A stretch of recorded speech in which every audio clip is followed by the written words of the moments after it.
नमस्कार और GS exam as में आप सभी का बहुत बहुत स्वागत है। आज हम सिर्फ इतिहास के एक चैप्टर की बात नहीं करने वाले हैं, बल्कि हम बात करेंगे बगावत की एक ऐसी जबरदस्त कहानी की जो भारत की आज़ादी के लिए पहली महान लड़ाई बनी। तो बात है साल 1857 की और अंग्रेज़ों का दावा था कि भारत हमारा है। लेकिन आप जानते हैं, हुकूमत की उस ऊपरी सतह के नीचे लोगों के दिलों में एक सवाल धीरे धीरे बड़ा हो रहा था। आखिर कब तक?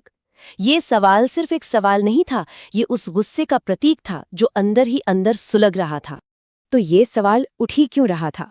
चलिए इसकी वजह को थोड़ा और करीब से समझते हैं। हमें उस भारत को देखना होगा जहां समाज का हर एक कोना ब्रिटिश शासन का बोझ महसूस कर रहा था। सबसे पहले बात करते हैं किसानों की। उनकी हालत तो सबसे ज्यादा खराब थी।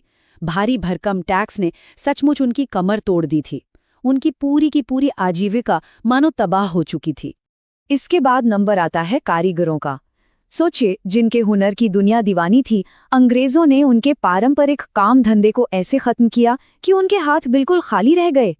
और फिर हमारे अपने भारतीय सैनिक, जिन्हें सिपाही कहा जाता था, ब्रिटिश सेना में उनके सम्मान को हर रोज कुचला जा रहा था।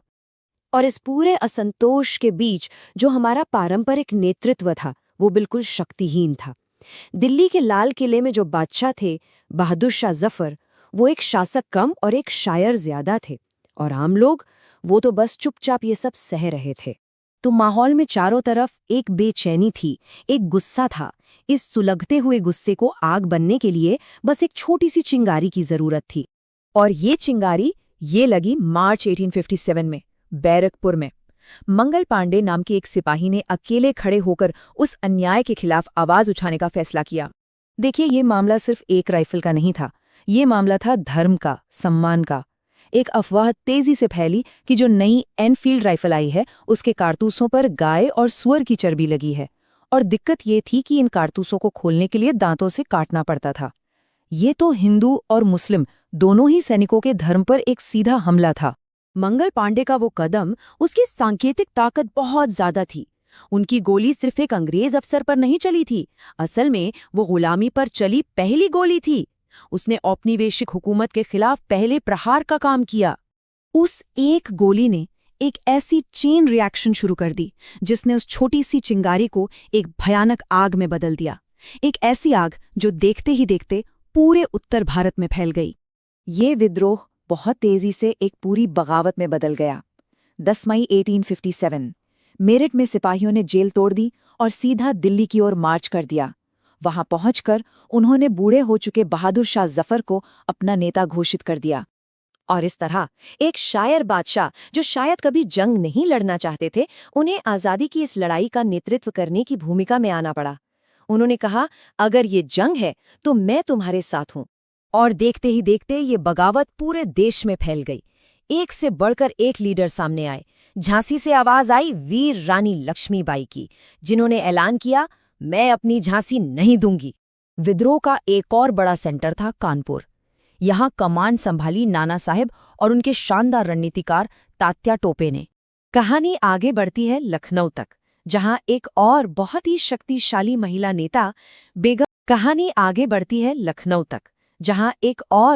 शक्तिशाली महिला नेता बेगम हजरत महल ने मोर्चे से हुकूमत की।